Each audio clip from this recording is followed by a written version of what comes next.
കൊച്ചിയിൽ ഫർണിച്ചർ കടയ്ക്ക് തീപിടിച്ചു. നോർത്ത് പാലത്തിന് സമീപമുള്ള കടയ്ക്കാണ് തീപിടിച്ചത്. ഫയർഫോഴ്സ് എത്തി തീയണച്ചു. തീ പൂർണ്ണമായും ഇപ്പോൾ അണച്ചിട്ടുണ്ട്. പൂർണ്ണമായും നിയന്ത്രണ വിധേയമാണ് എന്ന് തന്നെ പറയാം. ഈ നോർത്ത് പാലത്തിന് സമീപമുള്ള ഫർണിച്ചർ കടയ്ക്കാണ് ഈ തീ പിടിച്ചത്. എത്രത്തോളം തീവ്രമായിരുന്നു ആ തീ എന്ന് അറിയുന്നതിന് ഇവിടേക്ക് എത്തിയ ഫയർഫോഴ്സ് യൂണിറ്റുകളുടെ എണ്ണം പരിശോധിച്ചാൽ തന്നെ മനസ്സിലാവും. കാരണം ഒന്നോ രണ്ടോ അല്ല 7 യൂണിറ്റ് ഫയർഫോഴ്സ് ഇവിടേക്ക് വരേണ്ടി വന്നു എന്നുള്ളതാണ്. ഇതിലൊരു ആശ്വാസകരം പുലർച്ചെ 3:30യോടെയാണ് ഈ അപകടം ഉണ്ടായത്. ആ സമയമായതുകൊണ്ട് തന്നെ മറ്റ് ആളുകളോ ഒന്നും തന്നെ ഇവിടെ ഉണ്ടായിരുന്നില്ല. അതുകൊണ്ട് ആർക്കും ആളപായം ഒന്നും തന്നെ ഇല്ല, ഒട്ടും തന്നെ ആളപായം ഉണ്ടായിട്ടില്ല എന്നുള്ളതാണ്. ഇന്ന് 3 മണിക്ക് തുടങ്ങിയ തീ അണയ്ക്കാനായത് ഏതാണ്ട് ഒരു 5:30-6 മണിയോടെയാണ് അത് നിയന്ത്രിക്കാൻ കഴിഞ്ഞത് എന്നുള്ളതാണ്. ദൃശ്യങ്ങൾ കാണാം.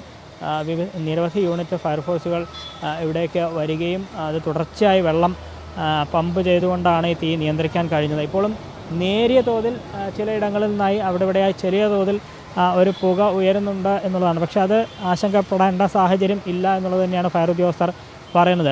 തീ പൂർണ്ണമായും അണച്ചിട്ടുണ്ട്. അത് തീ കെടുത്തിയാലും ഇത്തരത്തിൽ ചെറിയ തോതിൽ ഒരു പുക വരുന്നു എന്നുള്ളതേ ഉള്ളൂ. പക്ഷേ ഇനി അത് കത്താനുള്ള സാധ്യത കുറവായി തന്നെയാണ് എല്ലാവരും പറയുന്നത്. ഇത് നഗരമധ്യത്തിലാണ്. നോർത്ത് റെയിൽവേ സ്റ്റേഷൻ്റെ നോർത്ത് പാലത്തിൻ്റെ സമീപമാണ്. ടൗൺ ഹാൾ തൊട്ടടുത്താണ്. തൊട്ടടുത്ത് തന്നെ ഈ കടയുടെ തൊട്ടടുത്ത് തന്നെ പെട്രോൾ പമ്പുണ്ട്.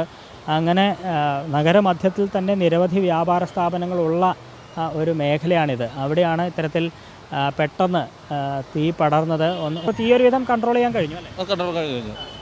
ഒന്ന് പറയാൻ 2 മണിക്കൂർ ശരിക്കും കണ്ടിന്യൂസ് വർക്ക് ചെയ്തു. അതിനുശേഷമാണ് നമുക്ക് പൂർണ്ണമായിട്ട് നിയന്ത്രിക്കാൻ സാധിച്ചത്.